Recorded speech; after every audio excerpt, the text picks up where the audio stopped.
설교 제목 같이 읽어봅니다. 왜 내 딸입니까? 왜 내 딸입니까? 라는 제목으로 같이 말씀의 은혜를 나누겠습니다. 혹시 여러분 자식 자랑은 팔불출이다 이런 말 들어보셨어요? 그럼에도 불구하고 제가 오늘 좀 자식 자랑을 하나 하려고 합니다. 저희 딸이 얼마 전에 방학을 했어요. 근데 웬일로 이게 집에 빛의 속도로 막 불이 났게 종이 한 장을 들고 달려오는 거예요. 달려와서는 우리 가족, 특히 제가 잘 보이는 식탁 위에 이 종이를 딱 얹어놓고 간 거예요. 그 종이는 바로 뭐냐? 저도 너무 오랜만에 봤어요. 상장이었어요. 근데 상장의 내용은요, 이제 점수를 한 과목을 잘 받아온 거예요. 근데 자세히 보니까 국어, 영어, 수학은 아니라 음악. 그래도 감사하더라고요. 그래도 마음껏 칭찬해 줬습니다. 자녀라는 존재는요, 이처럼 눈에 넣어도 아프지 않을 만큼 사랑스러운 존재입니다. 오늘 본문에 나오는 한 아버지도 마찬가지예요. 이 아버지에게는 딸이 하나 있었는데 성경에는 외딸이라고 나와요. 그러니까 자녀가 한 명이에요. 나이는 12살. 그런데 이 가정에 문제가 생기죠. 이 자녀가 아픈 거예요. 근데 이 자녀가 아픈데 아버지는 자신이 갖고 있는 돈도 지위도 어떠한 것도 이 자녀를 낳게 하는데 소용이 없다라는 것을 깨닫게 됩니다. 얼마나 절망을 했을까. 아마 여기 계신 분들도 한 번쯤은 다 자녀를 안고 응급실을 가거나 아니면 갑자기 어머니가 쓰러졌다 그래서 병원에 급히 달려간 경험이 한 번쯤은 다 있을 겁니다. 그렇죠? 아마 여러분들 그러면 가는 동안에 어떠한 마음이 들었나요? 아마 모르긴 몰라도 기도를 수없이 하지 않았을까요? 혹시나 두려운 마음이 들었을지도 모르겠습니다. 자칫 내 자녀가 잘못되면 어떡하지? 우리 엄마 불쌍하면 어떡하지? 아마 그런 마음으로 가면서 응급실에서 기다리면서 수없이 기도했을 거예요. 아마 그 기도 가운데는 회개 기도도 있을지도 몰라요. 하나님, 내가 혹시 뭐 잘못한 것은 없습니까? 그만큼 그런 문제 앞에서 우리는요 굉장히 절박해집니다. 오늘 본문에 나와 있는 이 아버지도 아마 그런 절박한 심정으로 예수님을 찾아왔을 겁니다. 그래서 예수님을 찾아와서 어떠한 행동을 하느냐, 오늘 18절 말씀을 다시 한번 읽어보도록 하겠습니다. 같이 읽습니다. 예수께서 이 말씀을 하실 때 한 관리가 와서 절하며 이르되 내 딸이 방금 죽었사오나 오셔서 그 몸에 손을 얹어 주소서 그러면 살아나겠나이다 하니. 오늘 본문에는 죽었다고 나오지만은 더 자세히 마가복음과 누가복음의 사건을 보면 예수님을 찾아왔을 때 아직은 죽지 않았을 때입니다. 그러니 제발 예수님이 와달라고 절박한 마음으로 오늘 어떤 행동을 하고 있느냐? 절한다라고 나와 있죠. 다른 본문에는 무릎을 꿇었다라고 나와요. 그러니까 무릎을 꿇고 절하면서 어떤 게 여러분들 상상이 되죠? 바지끄랭이라도 붙잡는 마음으로 빌었을 거예요. 그런데 오늘 이 사람의 신분을 나타내는 단어가 오늘 우리가 읽은 마태복음에는 관리라고 나오지만은 다른 누가복음과 마가복음에는 명확히 이렇게 나옵니다. 회당장이라고요. 그럼 회당장은 어떠한 일을 하는 사람이냐? 성전에서 제사를 드리는 제사장과 구별되게 회당장은 또 자체적으로 예배를 드리지만 이 예배를 드렸을 때 순서를 주관하고 또 회당을 관리하는 유대교의 지도자가 바로 누구냐? 이 회당장이라는 거예요. 자, 그렇다라는 것은 오늘 예수님을 찾아왔을 때 이 사람의 지위와 예수님과의 지위는 하늘과 땅 차이라는 겁니다. 나이도 당연히 누가 더 많았을까요? 회당장이 훨씬 더 많았을 겁니다. 그런데 그런 회당장이 오늘 무릎을 꿇고 있어요. 어쩌면 오늘 회당장과 야이로와 예수님과의 만남은 첫 만남이 아닐 수도 있습니다. 왜 그러느냐? 마가복음 1장에 보면 예수님이 안식일마다 갈릴리의 여러 회당에서 말씀을 가르치셨거든요. 어쩌면 오늘 이 관리가 있는 회당장에 있는 그 회당도 방문했을지도 모르는 일이라는 거예요. 그런데 문제는 이 회당장은 유대교의 지도자예요. 그러니 예수님과는 좋은 관계가 아니라는 겁니다. 불편한 관계, 갈등의 관계예요. 그럼에도 불구하고 오늘 자기보다 나이도 어리죠, 지위도 없죠, 그리고 갈등의 관계인 이 예수님한테 왜 무릎을 꿇었을까요? 그만큼 지금 붙잡을 수 있는 절박한 이 문제를 해결할 수 있는 분이 누구밖에 없다고 생각을 한 겁니까? 예수님밖에 없다는 거예요. 이 사람의 이름은 다른 성경을 보면 야이로라고 나옵니다. 야이로라고 하는 이름의 뜻이 여호와께서 깨우신다라는 거예요. 이름의 뜻과 굉장히 잘 어울리죠. 여호와께서 깨우신다는 이 야이로는요, 한 가지 희망을 품은 거예요. 오늘 본문에 나온 18절의 말씀처럼 예수님이 여러 번도 아니에요. 단 한 번만 오셔서 손도 막 오랫동안 하는 게 아니라 잠깐이라도 손을 얹으시면 내 딸이 뭐라고 생각을 한 겁니까? 나을 것이다. 그런 믿음을 가지고 오늘 예수님을 찾아온 겁니다. 그런데 오늘 예수님은요, 이 야이로의 절실한 문제를 외면하지 않으세요. 그와 함께 동행해서 야이로의 집으로 가시는 분이에요. 오늘 마찬가지입니다. 여기에 있는 어떠한 분도 오늘 주님께로 나오면 주님이 그 문제를 함께 동행하시고 계시는 것을 믿으시기를 주의 이름으로 축원합니다. 그런데요, 이 갈릴리의 회당장, 유대교의 지도자와 또 그 당시에 갈릴리 지역에 떠오르고 있는 스타인 예수님과의 만남은요, 화제성을 띠기에 충분했어요. 그 소문이 사람들을 더 많이 모이게 했을 겁니다. 그래서 오늘 병행 본문이 마가복음 5장 24절 말씀에 보면 이렇게 나옵니다. 같이 말씀을 읽도록 합니다.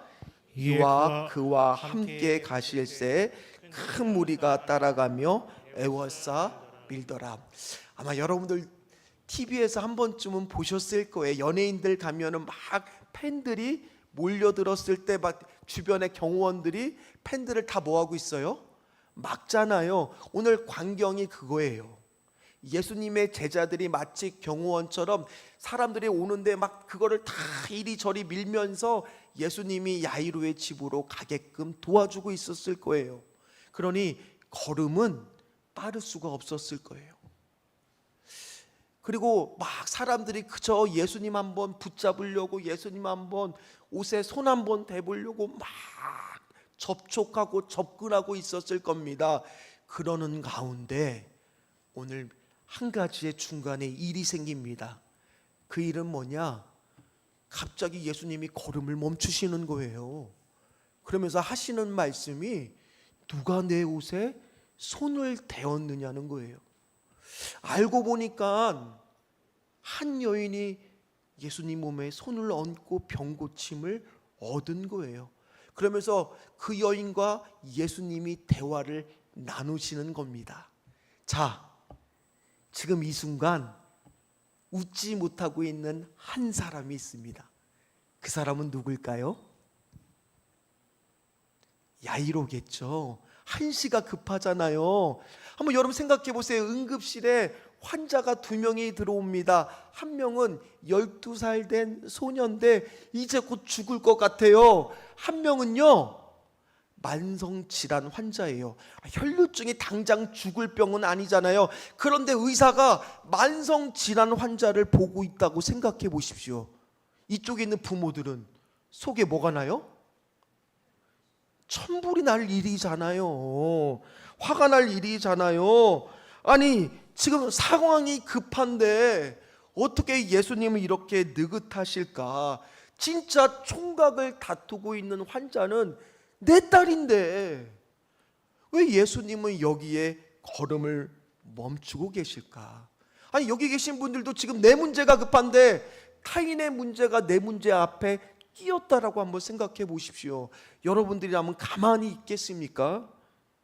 그런데요, 조금 있다가 충격적인 소식이 들려옵니다.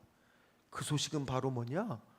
집에서 사람이 왔는데 무슨 소식이에요? 딸이 벌써 죽었다는 거예요. 아마 모르긴 몰라도 긴장하다가 그런 일 하다가 그런 소식을 들으면 맥이 풀렸을 것 같아요. 맥이 풀리면 우리 어떻게 돼요? 털썩 주저앉아서 펑펑 울었을지도 모릅니다. 아니, 한 가지 남은 희망마저 산산이 부서진 거 아니겠습니까? 절망 가운데 빠져 있죠. 도대체 주님은 왜 이렇게 하셔서 이런 일을 당하게 하시는지, 왜 예수님은 빨리 가시지 않았는지. 그런데 오늘 병행 본문을 보니까 이 말씀을 하시더라는 거예요. 어쩌면 이 말씀 때문에 그렇게 천천히 가셨을지도 모른다는 겁니다. 마가복음 5장 36절 말씀을 같이 읽도록 합니다. 예수께서 그 하는 말을 곁에서 들으시고 회당장에게 이르시되 두려워하지 말고 믿기만 하라 하시고. 아니, 아이가 죽었잖아요. 괜찮으면 이 말이 드러나오죠. 이미 죽었는데 뭐라고 말씀하세요? 두려워하지 말고 믿기만 하래요. 야이로가 전에 가졌던 믿음은 그것도 대단한 믿음입니다. 예수님이 오셔서 우리 아이한테 손 한 번만 얹으면 예수님이 능력을 발휘해서 고침을 받을 거라는 믿음 정도는 있었어요. 그런데 오늘 예수님은 야이로한테 더 큰 믿음을 요구하신다는 거예요. 오늘 여러분들도 마찬가지예요.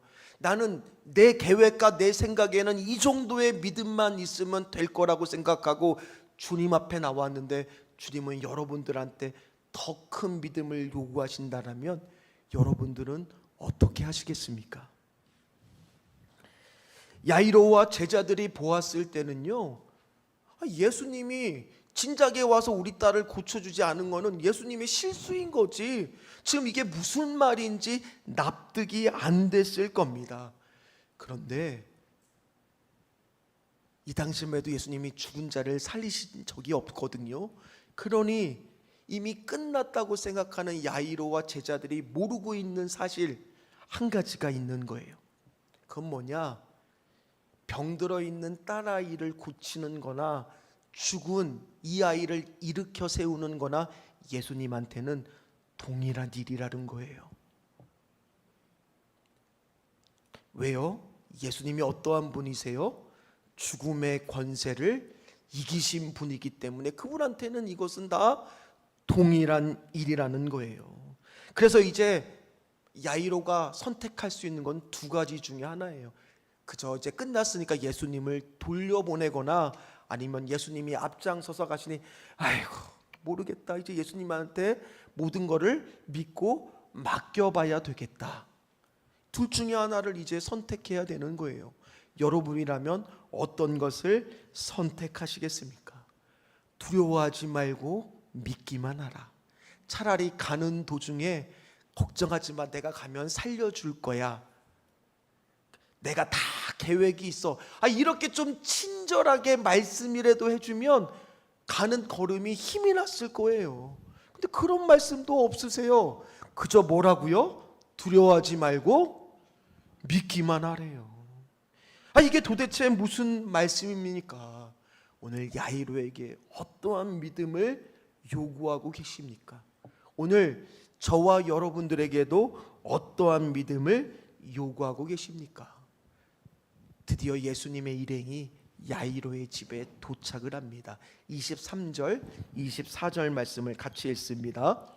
예수께서 그 관리의 집에 가사 피리 부는 자들과 떠드는 무리를 보시고 이르시되 물러가라, 이 소녀가 죽은 것이 아니라 잔다 하시니 그들이 비웃더라.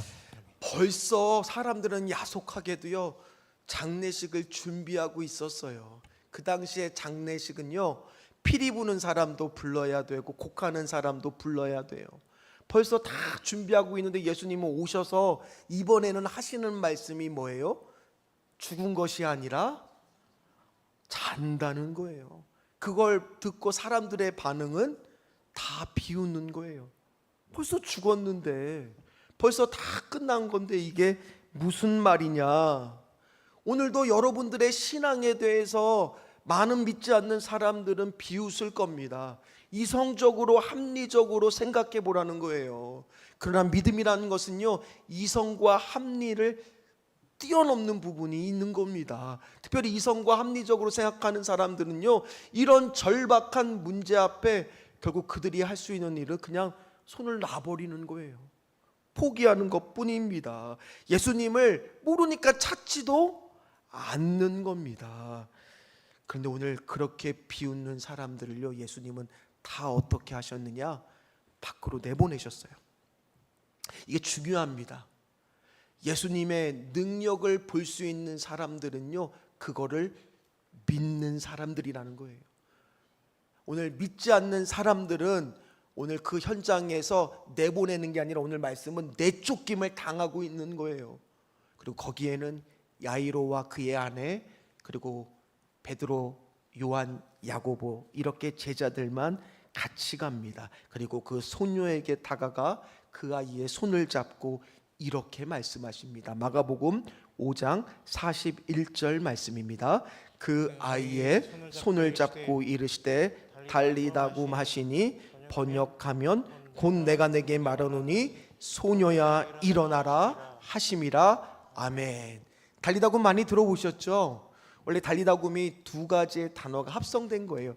탈리다라가 소녀야, 얘야, 쿰은 일어나라, 그런 뜻이거든요.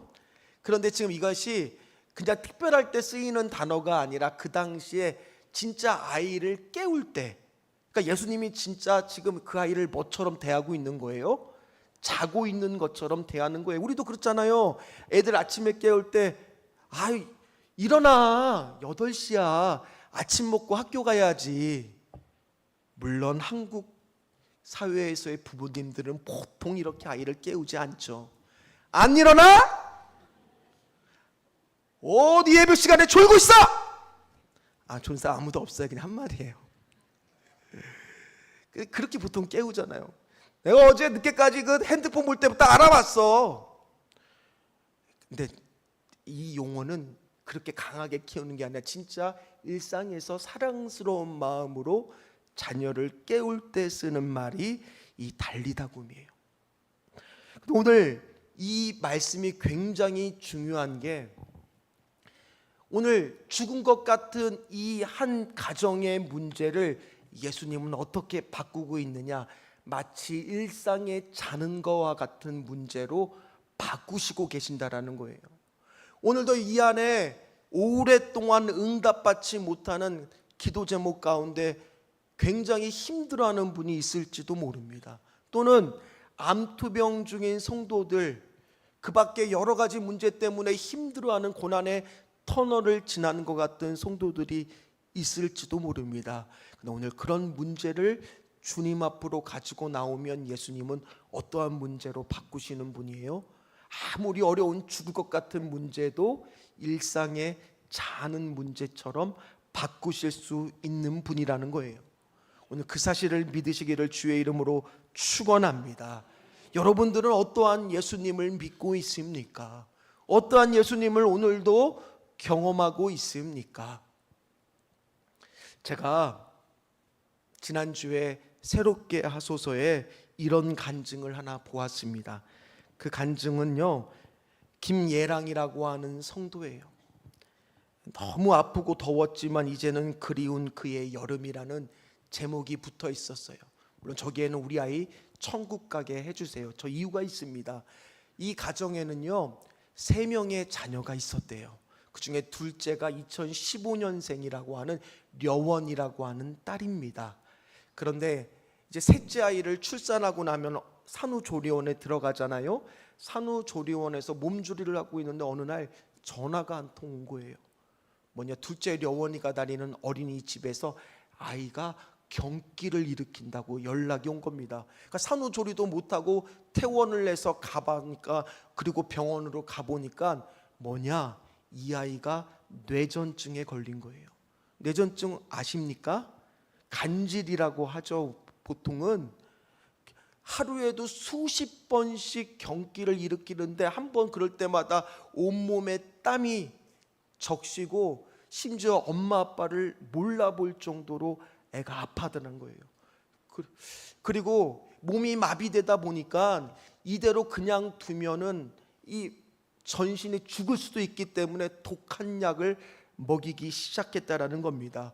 그리고 이 가정이요, 예수님을 양쪽이 다 3대째 믿는 가정이에요. 그러니 새벽 기도 안 했겠습니까? 작정 기도 안 했겠습니까? 중보 기도 요청을 주변에 다 했습니다. 그리고 그가 입원한 병원은 예배실이 있으니 하루에도 수차례 예배실에 가서 울면서 기도를 했다는 거예요. 그러면서 그 김혜랑 성도가 고백하는 말이, 왜 이렇게 하나님이 낯설게 느껴지는지 모르겠다는 거예요. 우리도 고난의 터널을 지날 때면 하나님이 왜 이렇게 나에게 그동안 낯설게만 느껴지는지 모를 때가 있지 않겠습니까?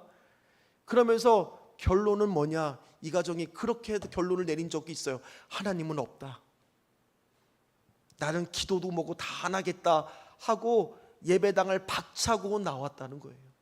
그런데 다음 날 오전 11시 또 병원에 있는 예배당을 찾아가고 있는 자신을 보게 된 거예요. 왜요? 물고 늘어질 수 있는 게 누구밖에 없느냐?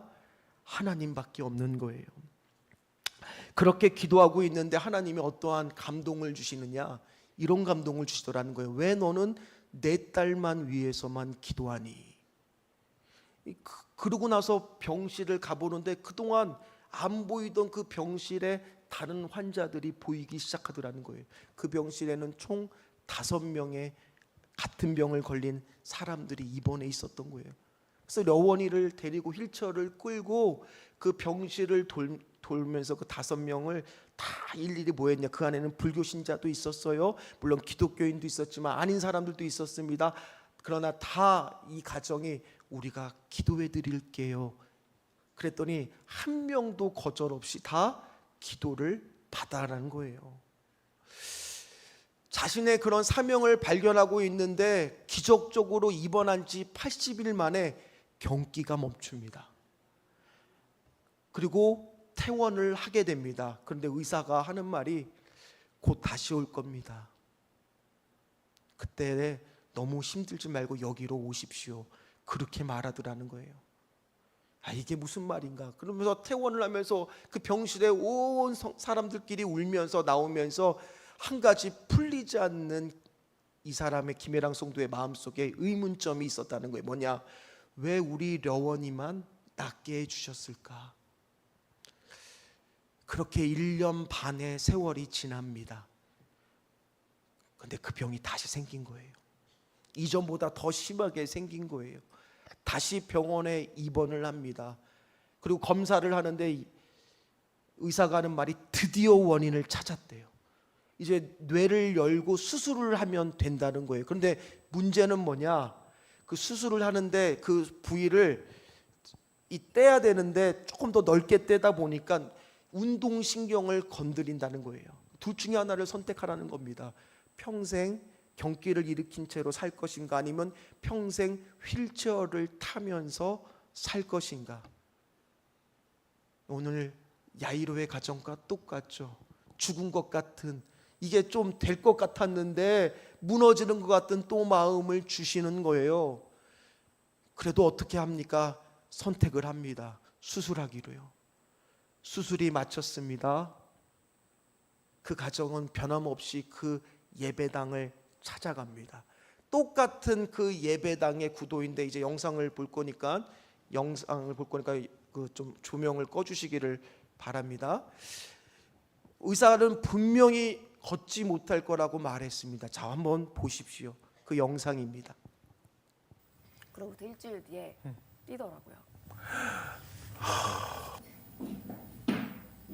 3일째 되는 날 한 걸음씩 그 아이가 걷기 시작합니다. 의사는 기적이라고 말해요. 이건 있을 수 없는 일이래요. 그러나 저렇게 한두 번 걸을 뿐이지 뛰지는 못할 거라고 말해요. 빨리 오네요. 근데 일주일이 지납니다. 아이고. 어머, 아이고. 저기 뛰기 시작해요 이제. 아이고. 와,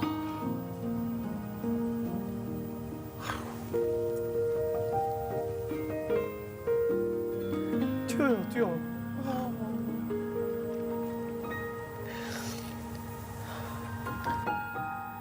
전 저 마지막 장면에서 눈물이 너무 났어요. 저렇게 환하게 아이고. 웃는, 우리는 남의 얘기라 감동이 없어요. 하나님께 영광의 박수 드리겠습니다. 기적과 같은 일이 일어났죠.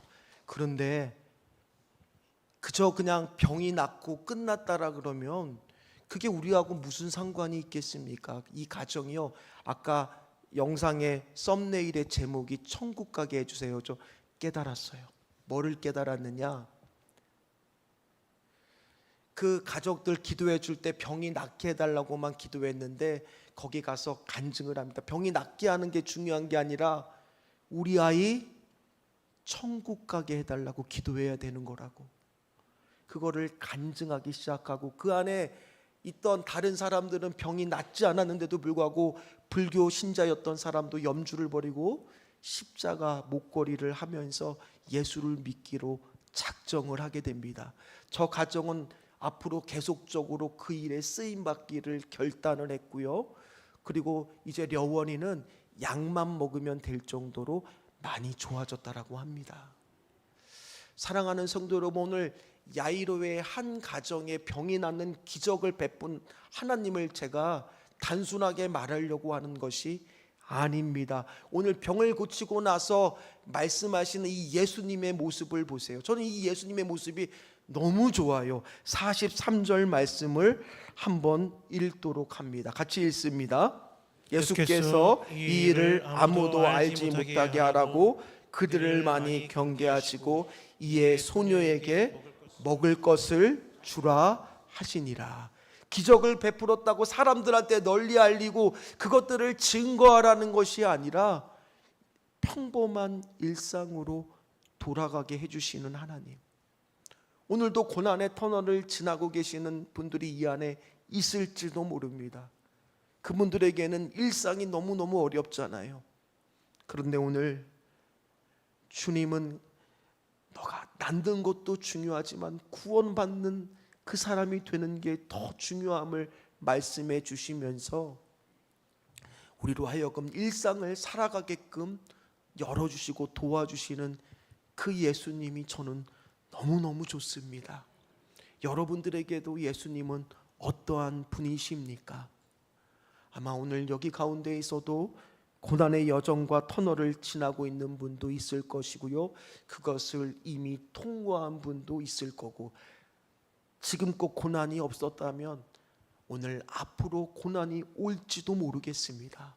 오늘 야이로의 이 가정은요, 단순히 딸아이가 구원받는 것으로 끝난 게 아니라 이 가정은 그 기적을 통하여 누구를 믿게 되었습니까?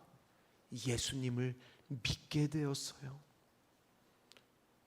오늘 여러분들도 그 고난의 터널을 통과하면서 다른 무엇보다 예수님을 정말 만나고 믿는 분들이 되시기를 주의 이름으로 부탁을 드립니다. 어떠한 상황 가운데 있어도 예수님을 바라보시기를 간절히 축복합니다. 진짜 제 마음을 끄집어내고 싶어요. 여러분들 한 분 한 분들을 보고 있으면 어떠한 분은 이 가운데 아직 예수님을 안 믿는 분도 있을 거거든요. 그분에게도 오늘 하나님은 차라리 고난이라도 통해서 구원받을 수만 있다라면, 저는 그런 말을 함부로 해서도 안 되겠지만은 예수님을 꼭 만났으면 좋겠어요. 여러분들이 그 좋은 예수님을 만나고 경험하시기를 주의 이름으로 축원합니다. 같이 찬양하도록